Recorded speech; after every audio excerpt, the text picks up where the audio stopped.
Rebonjour, alors voici l'activité que je vous propose par rapport aux lettres de l'alphabet et à la correspondance entre les lettres en majuscule, en script et en cursive.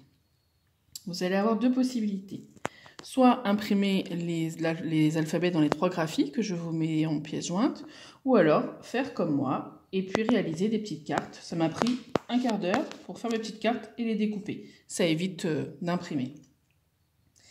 Ici, j'ai les lettres en majuscule, les lettres en script et les lettres en cursive. Vous remarquerez que pour les lettres en script, j'ai fait un petit trait en fait en dessous certaines lettres, le P, le B, le D, le Q, le A, enfin les lettres les plus difficiles pour les enfants à mettre dans le bon sens.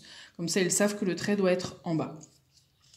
Dans un premier temps, vous allez demander à votre enfant de reproduire l'alphabet dans l'ordre avec les lettres en majuscule. Alors, je ne vais pas tout faire, hein, mais je cherche d'abord le A.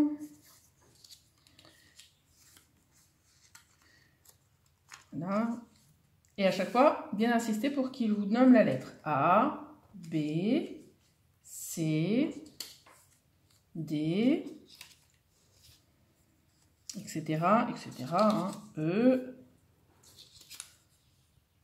F. Je vais m'arrêter là. Voilà, vous continuez comme ça pour tout l'alphabet. Une fois qu'il est constitué, on peut même dire l'alphabet dans l'ordre. A, B, C, D, E, F.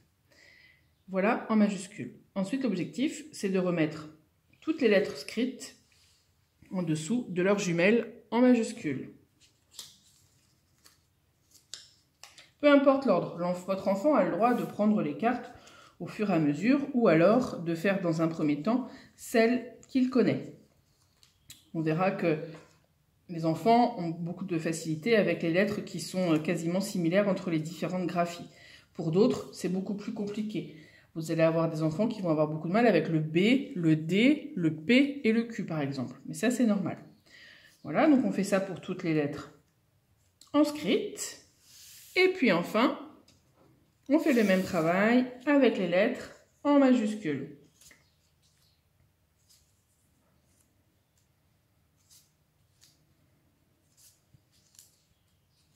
Vous verrez que cette activité est une activité qui est longue.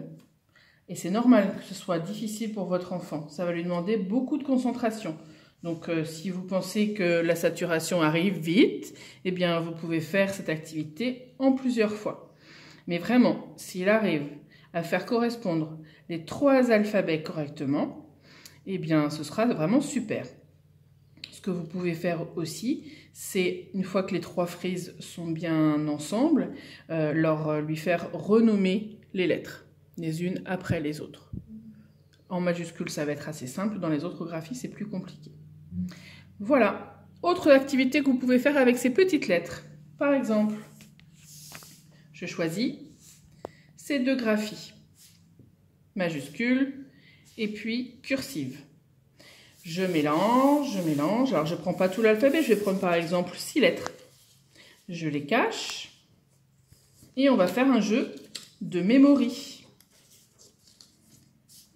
Je retourne 2 cartes, je la nomme, le A et le C. Je n'ai pas gagné, ce ne sont pas les mêmes. Alors on remet les cartes au même endroit pour que votre enfant essaie de se souvenir de l'emplacement. Après donc, vous jouez le E et le D. On n'a pas de chance, hein. C'est pas encore bon. Ah, le D. Ouh, le D, je l'ai déjà vu quelque part.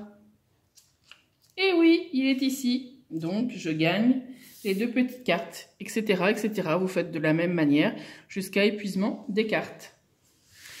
Voilà, deux petites activités faciles à faire à la maison avec simplement 3 feuilles et un crayon. À bientôt les loustiques.